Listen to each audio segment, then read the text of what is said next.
Halo, kami dari kelompok 6. Kami akan mempresentasikan hasil diskusi kami yang berjudul Kekasan Lingkungan Komunitas dan Ekosistem Tropika di Indonesia. Sebelum itu, kami akan memperkenalkan diri kami. Saya Agena Imelda Brugirsang dengan NIM 2030 2020 9018. Perkenalkan, nama saya Maria Jelita Hutayan dengan NIM 2030 2020 9023. Halo, perkenalkan nama saya Amarta Saka Yohanes Tanggang dengan NIM 2030 2020 9022. Perkenalkan, nama saya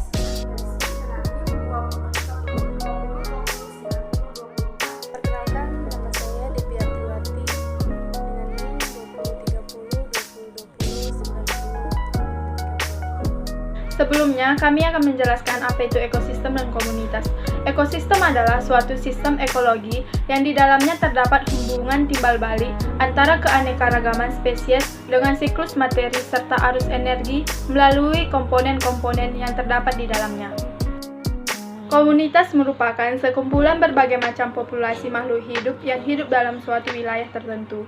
Suatu komunitas tersusun dari semua populasi yang hidup dan saling berinteraksi antara satu dengan yang lainnya dalam suatu wilayah dan waktu tertentu. Adapun komponen pembentuk suatu ekosistem yaitu terbentuk dari unsur lingkungan hidup yang memiliki dua peran, yaitu autotrofik dan heterotrofik. Autotrofik merupakan peran unsur lingkungan hidup sebagai penyedia makanan secara mandiri dengan bantuan energi matahari. Yang kedua yaitu heterotrofik merupakan peran unsur lingkungan hidup sebagai memperoleh manfaat dari keberadaan makanan. Makanan yang dihasilkan dapat berupa bahan organik maupun bahan anorganik. Suatu contoh ekosistem dapat kita lihat dari gambar di samping. Yang termasuk dalam komponen biotik atau tak hidup adalah yang pertama suhu. Proses biologi dipengaruhi suhu. Mamalia dan unggas membutuhkan energi untuk meregulasi temperatur dalam tubuhnya. Yang kedua, air. Ketersediaan air mempengaruhi distribusi organisme. Organisme di gurun beradaptasi terhadap ketersediaan air di gurun. Yang ketiga, garam. Konsentrasi garam mempengaruhi kesetimbangan air dalam organisme melalui osmosis. Yang keempat, cahaya matahari. Intensitas dan kualitas cahaya mempengaruhi proses fotosintesis. Yang kelima, tanah dan batu. Beberapa karakteristik tanah yang meliputi struktur fisik, pH dan komposisi mineral membatasi penyebaran organisme berdasarkan pada kandungan sumber makanannya di tanah. Yang keenam, iklim. Iklim adalah kondisi cuaca dalam jangka waktu lama dalam suatu area.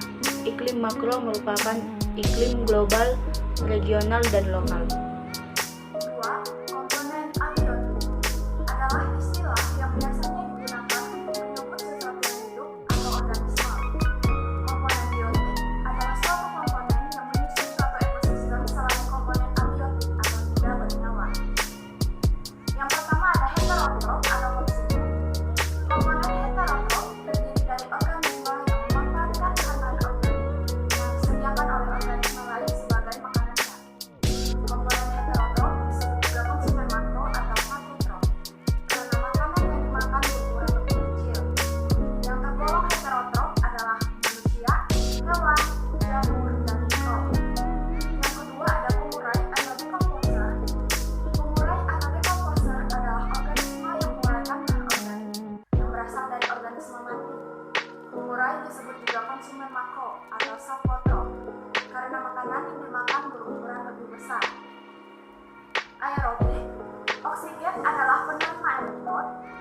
Oksidan anaerobik, oksigen tidak terlibat.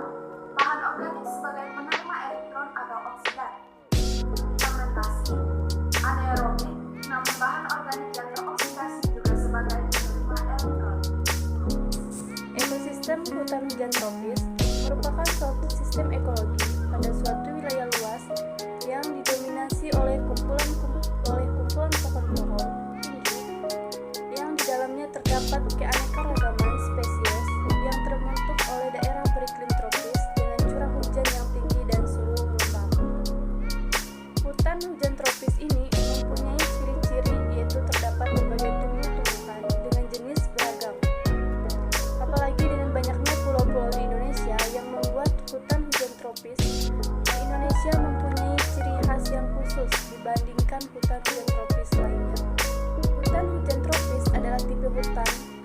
kesuburan tanah yang sangat rendah karena tersusun dari partikel lempung yang bermuatan negatif seperti polonit dan iodid.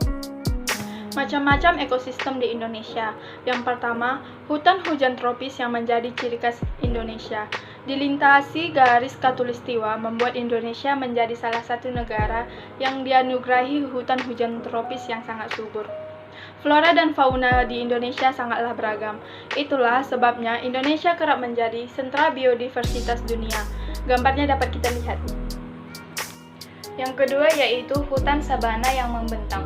Hutan sabana terletak pada daerah yang beriklim tropis. Di Indonesia, hutan sabana terletak di NTT dan Papua. Ekosistem ini didominasi oleh rumput dengan semak-semak akasia. Curah hujan yang ada di sabana berkisar antara 95 sampai 150 cm per tahun. Hutan sabana yang membentang dapat kita lihat pada gambar di samping. Yang ketiga, pegunungan yang menjulang. Ekosistem pegunungan di Indonesia merupakan kawasan yang memiliki karakteristik yang khas, ditandai oleh ketinggian dari permukaan laut yang besar, memberikan suhu yang sejuk, lereng yang curam, curah hujan yang tinggi, dan rawan bencana terutama longsor dan letusan gunung api. Gambar pegunungan yang menjulang dapat kita lihat dari gambar di samping. 4. Laut yang luas. Ekosistem laut atau disebut juga ekosistem bahari merupakan ekosistem yang terdapat di perairan laut. Terdiri atas ekosistem perairan dalam, ekosistem pantai pasir dangkal atau litoral, dan ekosistem pasang surut. Kesimpulan, ekosistem adalah suatu sistem ekologi yang di dalamnya terdapat hubungan timbal balik antara keanekaragaman spesies dengan siklus materi serta arus energi melalui komponen-komponen yang terdapat di dalamnya. Komunitas adalah sekumpulan berbagai macam populasi makhluk hidup yang hidup di dalam suatu wilayah tertentu. Komponen-komponen ekosistem terbagi menjadi dua, yaitu yang pertama, komponen biotik, yaitu komponen fisik dan kimia yang merupakan medium atau substrat tempat berlangsungnya kehidupan atau lingkungan tempat hidup. Sebagian besar komponen abiotik bervariasi dalam ruang dan waktunya. Kemudian yang kedua, yaitu komponen abiotik, yaitu untuk menyebut sesuatu yang hidup atau organisme. Komponen biotik adalah suatu komponen yang menyusun suatu ekosistem selain komponen abiotik atau tidak bernyawa. Demikian presentasi dari kelompok kami. Sekian dan terima kasih.